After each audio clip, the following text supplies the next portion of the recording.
शिव कथा कर रही है, शिव महापुराण की कथा कर रही है।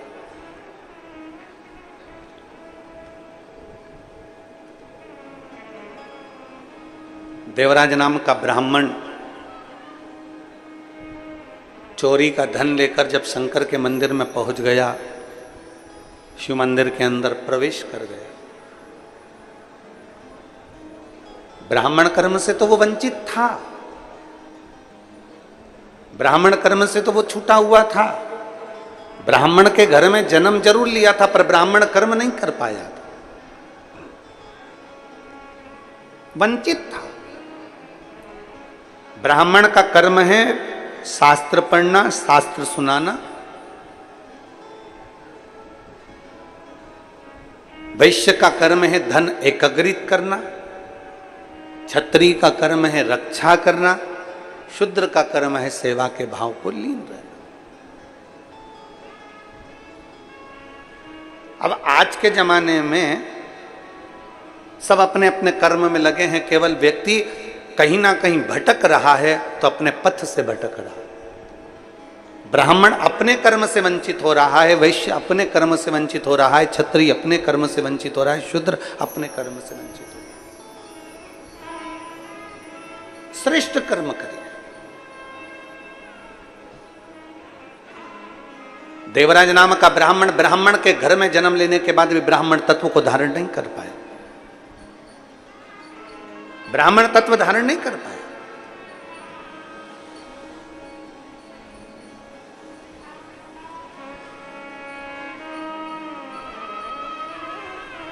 अब जब वो ब्राह्मण तत्व को धारण नहीं कर पाया तो ब्राह्मण तत्व धारण ना करने के कारण वो चोरियां करने लगा, थोड़ा सा धन एकत्रित करने लगा, और चोरी का धन लेकर शरीर में जब ताप पड़ा, शरीर में जब बुखार लगा, ठंड सी लगी, तब शिव मंदिर में गया छुपने के लिए, अपने शरीर को बचाने के लिए, तब उस शिवालय में गया। अब किसी ना किसी भाव से, किसी ना किसी रूप में शंकर के पास गया तो है, किसी ना किसी रूप में शिव तत्व के नजदीक गया तो है। आप में से कई मेरी जीजियां ऐसी बैठी हैं, कई जीजा ऐसे बैठे हैं, कई बेटियां कई बेटे ऐसे बैठे हैं, कई माता कई भाई ऐसे बैठे हुए हैं, कई मेरे जीजा होने से बैठे हैं कि उनका मन नहीं होगा। मान लो उनका मन नहीं है कि मैं कथा में नहीं जाऊं, मैं कथा में नहीं जाऊं, मैं कथा में नहीं जाऊं, हम भीड़ होगी, मैं कथा में नहीं जाऊं, पैदल चलना पड़ेगा, मैं कथा में नहीं जाऊं। पर हो सकता है अपनी पत्नी के कारण मुझे छोड़ने जाना पड़ेगा, मुझे वहां तक छोड़कर आ जाओ, भले तुम वापिस आ जाना, पर मुझे छोड़कर आओ। तुम्हें मेरे साथ में चलना पड़ेगा और मैं वहां पर कथा सुनने के लिए जाऊंगा। अरे वहां ऑटो नहीं मिलेगा, अरे मत मिलने दो, तुम चल रहे हो कि नहीं चल रहे हो ये बताओ।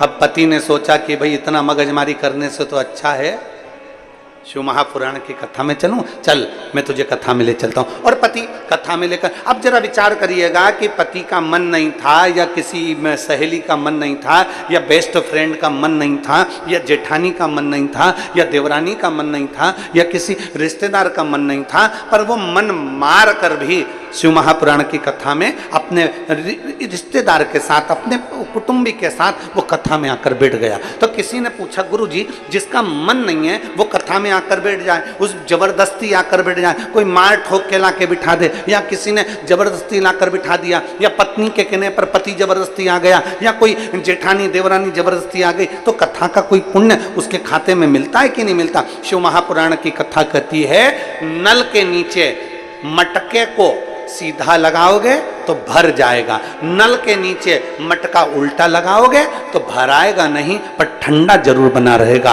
उसी तरह कोई अच्छे मन से आया तो उसके अंदर कथा भरा जाती है, और कोई अच्छे मन से नहीं भी आया तो उसको कथा शीतलता तो दे ही देती है।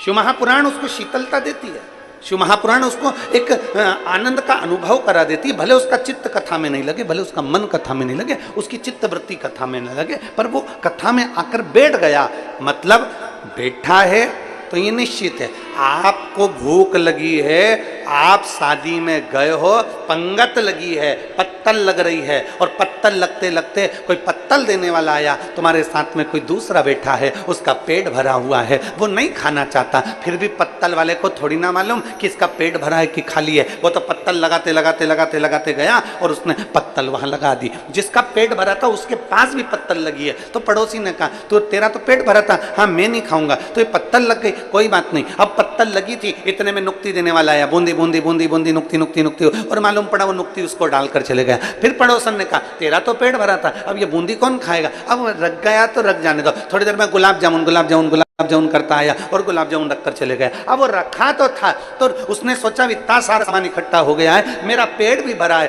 कोई बात नहीं, मैं उसको बांध कर अपने घर के लिए लेकर चले जाता हूं। अगर मन नहीं भी लगे और अगर कोई शिव पुराण की कथा में जाकर बैठ जाता है तो मेरा महादेव उसके पल्लू में कुछ ना कुछ अच्छा बांध कर भेज ही देता है। वो शिव तत्व है, वो शिव तत्व है। और शंभु शरणे पड़ी मांगू घड़ी रे घड़ी, दुख काटो दया करीने दर्शन आपको। शंभु शरणे पड़ी मांगू घड़ी रे घड़ी, दुख काटो दया करीने दर्शन। अब मन से जाओ चाहे बेमन से जाओ,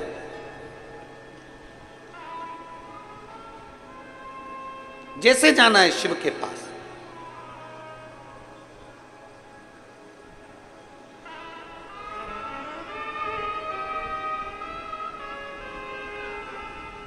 जैसे तुम्हारी मर्जी हो।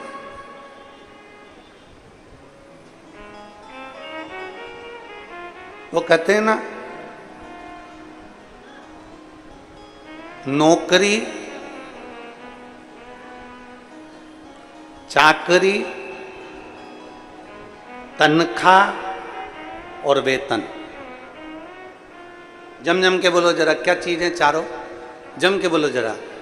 नौकरी, फिर चाकरी, तनख्वाह, फिर वेतन। ये नौकरी करने वालों को सबको मालूम है कि चार चीजें। फिर से बोलो एक बार, जम के जरा। नौकरी, चाकरी, तनख्वाह और वेतन। अब नौकरी में व्यक्ति जो कमा